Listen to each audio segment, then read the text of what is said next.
بندوں پر اعتماد کرنا چھوڑ دیں، اللہ پر اعتماد کریں۔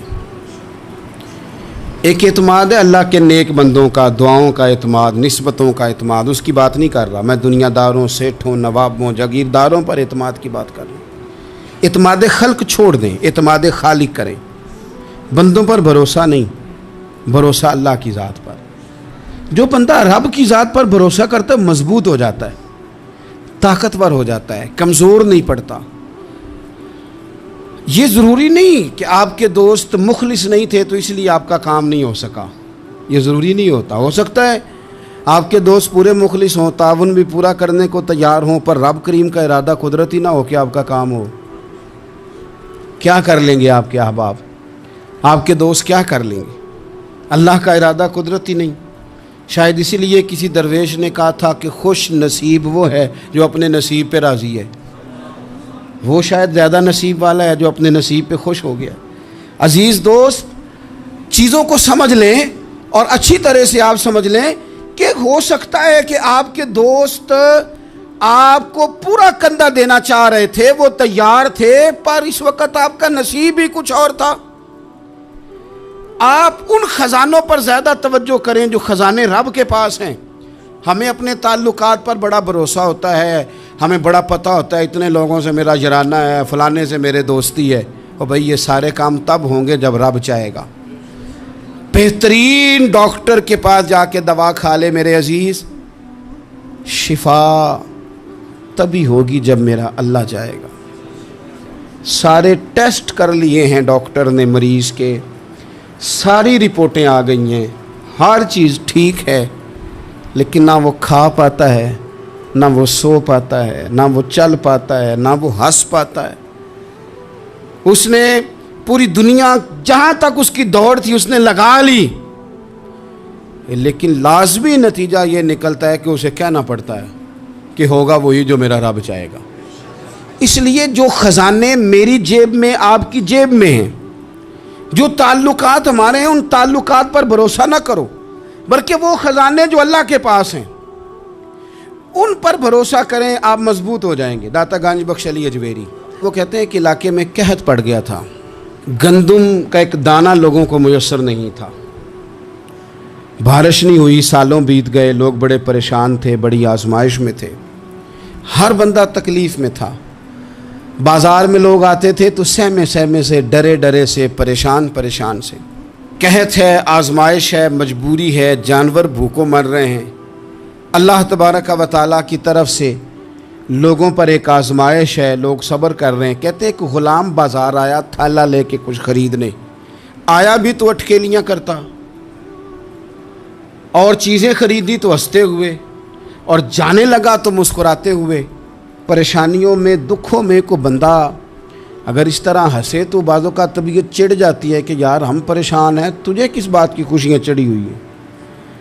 کہتے ہیں لوگوں نے بازو تھام کے غصے سے کہا تو اتنا خوش کیوں ہے جب سارا شہر پریشان ہے، سارا ملک آزمائش میں ہے، تو اتنا کیوں ہنس رہا ہے؟ کہنے لگا تم ہوگے پریشان، میں جس کا غلام ہوں نا، میرا جو آقا ہے، اس نے اپنے برتن بڑے پہلے گندم سے بھر لیے تھے، میرے آقا کے بڑولے بھرے ہوئے ہیں، لہذا میں کسی پریشانی میں نہیں ہوں، خوش ہوں۔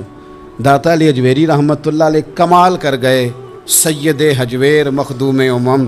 داتا صاحب فرماتے ہیں اگر تیرا اور میرا رب کے خزانوں پر اتنا بھی یقین ہو جائے نا جتنا اس غلام کا اپنے آقا کے خزانے پہ ہے، تو پھر ہم ہر وقت رو کے نہ دکھائیں، پھر ہر وقت ہم غربتوں کے رونے نہ روئیں، پھر ہر وقت ہم یہ مایوسیوں کی کہانیاں نہ سنائیں۔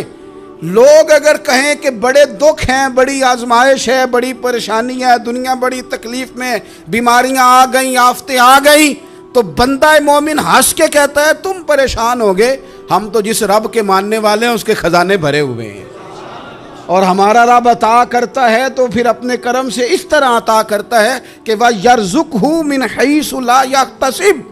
وہ کہتے ہیں میں اتنا دوں گا اور وہاں سے دوں گا کہ تجھے خبر بھی نہیں ہوگی، میں تجھے وہاں سے دوں گا کہ نے کبھی سوچا بھی نہیں ہوگا۔ آپ اگر چاہتے ہیں کہ زندگی سکون میں آ جائے، سکون میں، تو لوگوں کی جیبوں پہ نظر چھوڑ دیں، رب کے خزانوں پہ نگاہ جمائیں، اتنا نوازتا ہے، اتنا نوازتا ہے، اتنا نوازتا ہے کہ انسان حیران ہو جاتا ہے کہ مجھے اتنا بھی مل سکتا ہے۔ انسان طاقتور ہو جاتا ہے جب وہ سمجھتا ہے کہ سارا کچھ میرے رب کے دست قدرت میں۔ پھر وہ کوئی تخریب نہیں کرتا، کوئی غلط رستہ اختیار نہیں کرتا، کوئی چور دروازہ اختیار نہیں کرتا، بلکہ وہ اپنے رب کی رضا پہ راضی رہنے کا عادی ہو جاتا ہے۔ اب اللہ تبارک و تعالیٰ نے ایک قانون بنایا ہے، اور قانون ہمیں رب کریم نے اس طرح سمجھایا ہے کہ یہ ضروری نہیں ہے کہ جو تم طلب کر رہے ہو یا جو تم چاہ رہے ہو وہی ہو، اور وہ ہو تو وہ تمہارے حق میں بہتر بھی ہو۔ کوئی ضروری ہے کہ جو ہم چاہ رہے ہوں وہ بالکل ٹھیک ہی ہو اور وہ ہمیں مل ہی جائے؟ یہ کوئی ضروری ہے؟ کبھی بھی اپنی زندگی میں اس طرح کی تڑپ نہ پیدا کریں، ورنہ آپ بے چین ہو جائیں گے۔ آپ کی زبان پر کئی شکوے آئیں گے، کئی شکایتیں آئیں گی، آپ بہت ساری جگہوں پہ نافرمانی والے جملے بول دیں گے معاذ اللہ۔ بس رب جو فیصلہ کرے اس پہ راضی رہنا سیکھیں۔ فرما کل نفس ذائقۃ الموت، ہر جان نے موت کا ذائقہ چکھنا ہے۔ یہ پہلے یہ جملہ کہا، اور اسی سے ملتا جلتا جملہ آخر میں کہا، اور درمیان میں کیا کہا؟ فرمایا کل نفس ذائقۃ الموت، ہر جان نے موت کا ذائقہ چکھنا ہے۔ وَنَبْلُوكُمْ بِالشَّرِّ وَالْخَيْرِ فِتْنَةً، فرمایا ہم تمہیں آزمائیں گے، بھلائی کے ذریعے بھی اور برائی کے ذریعے بھی ہم تمہیں آزمائیں گے۔ وَإِلَيْنَا تُرْجَعُونَ، اور تمہیں ہماری طرف ہی لوٹ کے آنا ہے۔ پہلے کہا ہر نفس نے موت کا ذائقہ چکھنا ہے، آخر میں فرمایا کہ تم ہماری طرف ہی لوٹ کے آؤ، اور بیچ میں کیا فرمایا؟ وَنَبْلُوكُمْ بِالشَّرِّ وَالْخَيْرِ فِتْنَةً، ہم تمہیں برائی کے ساتھ بھی آزمائیں گے، بھلائی کے ساتھ بھی آزمائیں گے، صحت دے کے بھی آزمائیں گے، بیماری دے کے بھی آزمائیں گے۔ نرا زوالی آزمائش نہیں ہوتا، عروج بھی آزمائش ہوتا ہے۔ نری بھوک کی آزمائش نہیں ہوتی، زیادہ پیسے بھی آزمائش ہوتے ہیں۔ انسان کے لیے صرف اس کا کمزور جسم ہی آزمائش نہیں ہوتا، اس کا طاقتور وجود بھی آزمائش ہوتا ہے۔ فرمایا ہم تمہیں آزمائیں گے، بس خیال رکھنا کہ وَإِلَيْنَا تُرْجَعُونَ، لوٹ کر تمہیں ہمارے پاس ہی آنا ہے۔ اور میرے نبی پاک صلی اللہ تعالیٰ علیہ وآلہ وسلم ارشاد فرماتے ہیں، رب جب کسی قوم سے محبت کرتا ہے تو انہیں آزمائش میں مبتلا کر دیتا ہے۔ پھر فرمایا اگر وہ اس پر صبر کریں، اللہ کی قضا پہ راضی رہیں، تو پھر اللہ بھی ان سے راضی ہو جاتا ہے، اور اگر وہ ناراضگی کا اظہار کریں کہ یہ مصیبت کیوں آئی، تو پھر اللہ بھی ناراض ہو جاتا ہے۔ اللہ تبارک و تعالی ضرور آزمائے گا، خیر کے ساتھ بھی اور پریشانی کے ساتھ بھی۔ انسان پریشان اس وقت ہوتا ہے کہ جب وہ محنت کرتا ہے تو وہ کہتا ہے نتیجہ میری مرضی کا آنا چاہیے، یہ اس کا سب سے بڑا نقصان ہے۔ آپ رزلٹ کبھی اپنی مرضی کا نہ مانگیں، یہ دعویٰ ہی ٹھیک نہیں۔ بہت سارے لوگوں کو جانتا ہوں جو کہتے ہیں میں بندہ بھی ٹھیک ہوں بھی دیانتدار، محنت بھی بڑی کرتا ہوں، توجہ بھی میری پوری ہے، پر پھر بھی معاملہ صحیح کیوں نہیں ہوتے؟ تو میں کہتا ہوں پہلی باتیں ساری ٹھیک تھیں، آخری والی غلط ہے۔ اس لیے کہ محنت آپ کریں ساری، پر بندے نے رہنا تو بندہ ہی ہے نا۔ ساری محنت کر کے آپ کبھی اس نقطے کو سمجھ جائیں نا کہ 950 سال نبیوں نے تبلیغ کی، ہزار سال انبیاء نے تبلیغ کی، انبیاء نے، رب کے تربیت یافتہ لوگوں نے تبلیغ کی، 2 لوگوں نے کلمہ پڑھا، 4 لوگوں نے کلمہ پڑھا، لیکن میں آپ کو دیانتداری سے بتاتا ہوں کہ وہ کامیاب ہو کے گئے دنیا سے۔ انبیاء کامیاب ہوئے، کیوں؟ اس لیے کہ رب نے انہیں کہا تھا جا کے پیغام دینا ہے، یہ نہیں کہا تھا کہ بندوں کا بدلنا بھی ضروری ہے۔ ہمارے بچے پتہ کیا کرتے ہیں؟ وہ فٹافٹ نہ پریشان ہو جاتے ہیں۔ نبیوں کے ذمہ تبلیغ کرنا ہے، یہ ان کا ذمہ نہیں کہ لوگ ضرور ہی کلمہ پڑھیں۔ ہدایت تو رب کریم کے دست قدرت میں۔ انبیاء خلوص سے، للہیت سے جد و جہد کرتے رہے، لیکن انہوں نے یہ نہیں کہا کہ مالک اتنی محنت کی ہے بندے ٹھیک ہی نہیں ہوتے، یہ نہیں کہا انہوں نے، اس لیے کہ جو ان کی ڈیوٹی تھی انہوں نے ڈیوٹی صحیح کی۔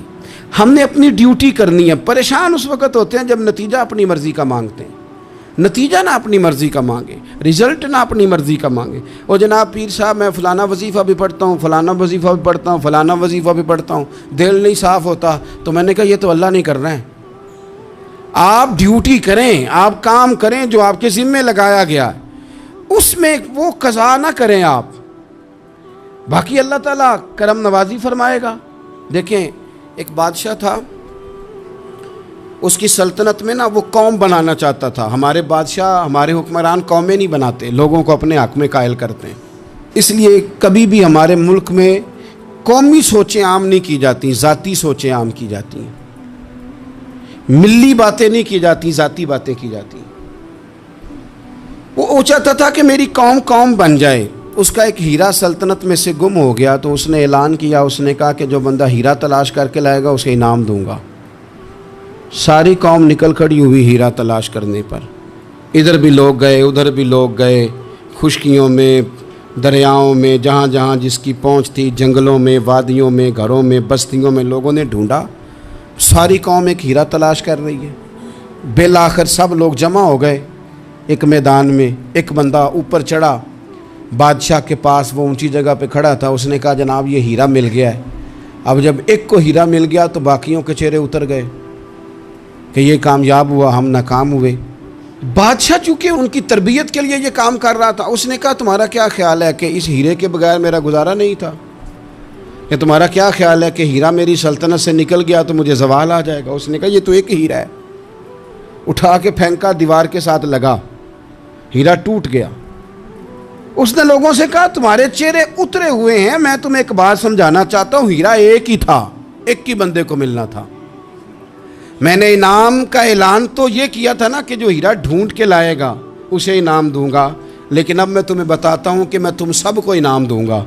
اس لیے کہ ہیرا ایک تھا, ملنا ایک کو ہی تھا, سب کو مل سکتا نہیں. لیکن انعام اس لیے سب کو دوں گا کہ ہیرا ڈھونڈنے پر انعام نہیں دے رہا, میں کوشش کرنے پہ انعام دے رہا ہوں. کہ تم نے کوشش تو کی, تم نکلے تو صحیح, جدوجہد تو کی. کچھ لوگ کہتے ہیں کہ ہمیں ہیرا مل بھی جائے. اور خدا کے بندے ہیرا ایک ہے, ہیرا ملنا کمال نہیں, محنت کرنا کمال ہے.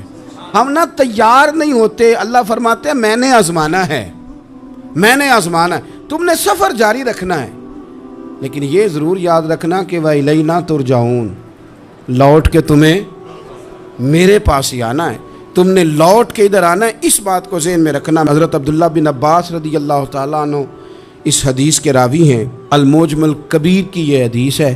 اللہ کے پیارے رسول صلی اللہ تعالیٰ علیہ وسلم ارشاد فرماتے ہیں کہ جس بندے کو 4 چیزیں مل گئی نا, اسے اللہ تعالیٰ نے دنیا اور آخرت کی بھلائیاں عطا فرما دی. 4 چیزیں جس شخص کو نصیب ہو گئی. یا رسول اللہ کون سی؟ حضور فرماتے ہیں جس کو شکر کرنے والا دل مل گیا, اور کریم محبوب فرماتے ہیں جسے اللہ تعالیٰ کا ذکر کرنے والی زبان مل گئی, اور حضور فرماتے ہیں جسے مصیبت پر صبر کرنے والا بدن مل گیا, اور جسے ایسی بیوی مل گئی جو نہ اس کے مال میں خیانت کرے گی, نہ اس کی عزت میں خیانت کرے گی. جسے یہ 4 چیزیں مل گئیں وہ خوش نصیب ہے, دنیا بھی بن گئی, آخرت بھی بن گئی. کامیابی صبر آ جانے کا نام ہے, کامیابی شکر حاصل ہو جانے کا نام ہے. کامیابی میرے عزیز یاد رکھ لیں کہ انسان اللہ کے ذکر میں لگ جائے تو اس کا نام ہے کامیابی. ہم نے کس کو سمجھ لیا؟ اپنی زندگی میں ایک تو محنت کریں, نتیجہ اللہ پہ. دوسری بات, امیدیں ذرا چھوٹی وابستہ کریں, لمبی نہ بنائیں. ایک ہے منصوبہ سازی کرنا مستقبل کی, وہ غلط نہیں. میرے نبی پاک علیہ السلام کا فرمان کاش کبھی ہم سمجھ جائیں. حضور نے ایک دن صحابہ سے فرمایا تھا حیا کرو. کہا صحابہ سے, سمجھایا ہمیں, فرمایا حیا کرو. یا رسول اللہ کس بات سے؟ فرمایا وہ والا مال کماتے ہو جو کھا ہی نہیں سکتے, اور وہ والے مکانات بناتے ہو جن میں تم رہ ہی نہیں سکتے, اور ان چیزوں کا سوال کرتے ہو جن کی تمہیں ضرورت ہی نہیں. اتنے لمبے محلات, اتنا لمبا چوڑا مال, اتنا لمبا چوڑا پیسہ, اتنی لمبی امیدیں, اتنی لمبی داستانیں, انسان کمزور ہو جاتا ہے. ساری زندگی حساب کتاب میں بیت جاتی ہے. دیکھیں نا حضور علیہ السلام نے فرمایا یہ جو غریب لوگ ہیں نا، یہ مالداروں سے 50,000 سال پہلے جنت میں داخل ہو جائیں گے۔ کیوں؟ اس لیے کہ جس کے بیگ زیادہ ہوتے ہیں نا، ایئرپورٹ پہ پھنس جاتا ہے، الجھ جاتا ہے۔ وہ کبھی ایک آیا، دوسرا نہیں آیا، تیسرا نہیں آیا، چوتھا نہیں آیا۔ اور جو ہینڈ کیری والے ہوتے ہیں نا، 2 جوڑے، وہ تو بس جناب سب سے پہلے وہی نکلتے ہیں، اور ان کی گاڑی بھی کسی رش میں نہیں الجھتی، گھر وقت پہ پہنچ جاتے ہیں۔ مال تھوڑا تو حساب بھی تھوڑا۔ تو ہم نا لمبی امیدوں کے چکر میں اس لیے پریشان ہے۔ رب کہتا ہے وَإِلَيْنَا تُرْجَعُونَ، تم نے اپنے گھر واپس آنا ہے، تم نے ادھر لوٹنا ہے۔ تم اتنے لمبے چوڑے معاملات کا شکار نہ ہو جانا۔ آپ اگر سکھی رہنا چاہتے ہیں نا تو عاجزی اختیار کریں۔ کیوں؟ کہ جب آپ عاجزی اختیار کریں گے تو آپ کو اللہ کی مخلوق اچھی لگنے لگ جائے گی۔ کیوں؟ کہ آپ اپنے سے بھی کسی کو بہتر سمجھتے ہیں۔ جب تک آپ میں تکبر ہے، میں نے دیکھا ہے کہ لوگ تکبر کا شکار ہو جاتے ہیں، کسی کو جھوٹا، کسی کو بددیانت، کسی کو فراڈیا، کسی کو دھوکے باز، کسی کو ڈاکو، کسی کو چور، کسی کو غدار، کسی کو فلانا، کسی کو فلانا۔ اصل بات کیا ہے؟ اصل بات یہ ہے کہ اس شخص کے دماغ کے اندر تکبر کا سودا سما گیا، یہ کسی چکر میں پڑ گیا ہے، اس کو ہیضہ ہو گیا ہے پرہیزگاری کا۔ یہ سمجھنے لگے کہ جو میں سوچتا ہوں وہ صرف وہی ٹھیک ہے۔ تیرا یہ دعویٰ ہے کہ ساری مخلوق ٹھیک نہیں، اور میرا رب فرماتا ہے لَقَدْ خَلَقْنَا الْإِنسَانَ فِي أَحْسَنِ تَقْوِيمٍ، میں نے مخلوق بنائی بڑی سونی ہے۔ ہم نا جب یہاں آ جاتے ہیں نا، یہاں ایک شخص تھا جس کا نام تھا بلعم بن باورہ، یہ بڑا مستجاب الدعوات تھا، جو دعا مانگتا تھا اللہ قبول فرما لیتا، پرہیزگار تھا۔ اسم اعظم اللہ نے اسے عطا کر دیا۔ حضرت موسیٰ علیہ السلام کے دور میں حضرت موسیٰ علیہ السلام نے جب اپنی قوم کو لے کے جبارین کے خلاف جہاد شروع کیا، نکلے تو اس طرف آنا تھا جس طرف یہ رہتا تھا۔ لوگ سارے اکٹھے ہو کے اس کے پاس آئے، آ کے کہنے لگے حضرت موسیٰ علیہ السلام آ رہے ہیں اپنی قوم کو لے کے حملہ کرنے کے لیے، تو دعا کر دے، معاذ اللہ نبی کے خلاف دعا کر دے، تو بد دعا کر دے تاکہ وہ آ نہ سکے، تیری دعائیں قبول ہوتی ہیں۔ پہلے تو کہنے لگا کہ کتنے بدبخت ہو، مجھے نبی کے خلاف بات کرنے اور دعا کرنے کا کہہ رہے ہو، معاذ اللہ، بدبخت ہو، دوڑ جاؤ۔ لیکن اللہ سے یہ توفیق مانگے کہ وہ انسان کا شعور سلامت رکھے، شعور سلامت۔ حضرت سلطان باؤ رحمۃ اللہ علیہ نے اپنے دور میں کہا تھا کہ ایمان سلامت ہر کوئی مانگدا ہے، عشق سلامت کوئی، وہ تو انہوں نے کہا تھا نا۔ اور آج کیا حال ہے کہ مال سلامت ہر کوئی مانگدا ہے، تو ایمان سلامت کوئی۔ اب کہاں ایمان سے، اب تو مال سلامت مانگتے ہیں الا ماشاء اللہ۔ تو انہوں نے کہا تھا کہ ہمارے دور میں سارے ایمان کی سلامتی مانگتے ہیں اور میں عشق کی مانگتا ہوں۔ اور میں لوگوں کو کیا کہوں، میں تو یہی کہہ سکتا ہوں حضرت سلطان صاحب سے معافی لے کے کہ حضور ہنتے مال سلامت ہر کوئی منگدا ہے، تھے ایمان سلامت کوئی۔ اب تو یہ حال ہو گیا۔ او بلعم بن باورہ غلط فہمی ہو گئی، پہلے تو لوگوں کو اس نے ڈانٹ دیا، لیکن جب لوگ دوبارہ آئے نا تو تحفے طائف لے کے آئے، لالچ میں آ گیا، پاگل ہو گیا، بیوقوف ہو گیا۔ ہرس ہوس یہ کہیں کا نہیں چھوڑتا انسان کو۔ لوگ نیک لوگوں سے بھی دینداری کا رشتہ نہیں بناتے، دنیا داری کا بنا لیتے۔ وہاں سے بھی مال ڈھونڈتے ہیں جہاں آ کے انہیں دنیا بھول جانی چاہیے تھی۔ مال آیا، دولت لے کے آئے لوگ، انہوں نے تحفے طائف دیے، وہ کہنے لگا ٹھیک ہے۔ پہلے ڈانٹ رہا تھا کہ نبی کے خلاف میں بد دعا کروں، اور اب تیار ہو گیا معاذ اللہ۔ گدھے پہ بیٹھ کے یا گدی پہ بیٹھ کے جا رہا ہے کہ پہاڑ پہ چڑھ کے حضرت موسیٰ علیہ السلام اور ان کی قوم کے خلاف معاذ اللہ بد دعا کرتا ہوں۔ تو رستے میں جاتے ہوئے نا گدی نے منہ پھیر کے کہا کہ باز آ جا۔ گدی کہنے لگی تو مجھے آگے بھیجتا ہے، فرشتے مجھے پیچھے بھیج، باز آ جا۔ بڑے لوگ کانوں میں اذانیں پڑھتے ہیں کہ سیانا ہو جا، سیانا ہو جا، لیکن جب کسی پر بدبختی غالب آتی ہے تو پھر وہ سمجھدار ہونے کو تیار نہیں۔ اللہ تعالیٰ اپنی خفیہ تدبیر سے ہمیں محفوظ فرمائے۔ اللہ تعالیٰ ہمارے حق میں جب بھی فیصلہ کرے تو رحمت والا کرے، کرم والا کرے، آسانی والا کرے۔ چڑھ گیا پہاڑ پہ، اور پہاڑ پہ چڑھ کے جب اس نے ہاتھ اٹھائے، وہ لوگ جو بد دعا کرانے والے تھے وہ ساتھ ہی تھے، تو اپنے منہ سے لفظ نکالتا ہے حضرت موسیٰ کے خلاف معاذ اللہ، لیکن وہ لفظ اپنی قوم کے خلاف نکلتے ہیں. وہ ان کے خلاف بد دعا کرنے چلا تھا، تو چونکہ ہر چیز اللہ کے دستے قدرت میں ہے نا، تو زبان سے نکالتا کچھ ہے، نکلتا کچھ اور ہے. پھر وہ وقت بھی آیا کہ زبان لٹک گئی، سینے پہ آ گئی، عذاب آ گیا اللہ کا، تباہ ہو گیا اپنی قوم سمیت. اپنی زندگی میں یاد رکھ لیں اچھی طرح، ہرس، ہوس، تکبر، غرور، وہ کسی چیز کا بھی ہو، وہ انسان کو لے ڈوبتا ہے. اگر آپ زمین پہ کھڑے رہ کے لوگوں کو دیکھیں گے تو کچھ لوگ اگر آپ کو اپنے برابر نظر آئیں گے نا قد میں، تو کچھ انشاءاللہ بڑے بھی نظر آئیں گے. ہم نے لسٹیں بنا لی ہیں کہ کون کون کتنا غلط ہے. ہم نے ہر ایک کے بارے میں 2-4 باتیں یاد کر لی، فلانا اتنا خراب ہے، فلانا اتنا اور فلانا اتنا. اس کا نقصان یہ ہوا ہے کہ اللہ کی خوبصورت مخلوق، خوبصورت رنگوں میں ہم نے حالات خراب کر لیے ہیں. اگر ہم چاہتے ہیں کہ ہمارا دل سکون میں آئے، قرار میں آئے، تو زندگی عاجزی والی، انکساری والی، اللہ تبارک و تعالیٰ کی بات. میں اکثر کہتا ہوں کہ نبی پاک صلی اللہ تعالیٰ علیہ وآلہ وسلم نے کتنی شانیں بیان کی، حضرت عمر فاروق کتنی عظمتیں حضور نے ان کی بیان کی.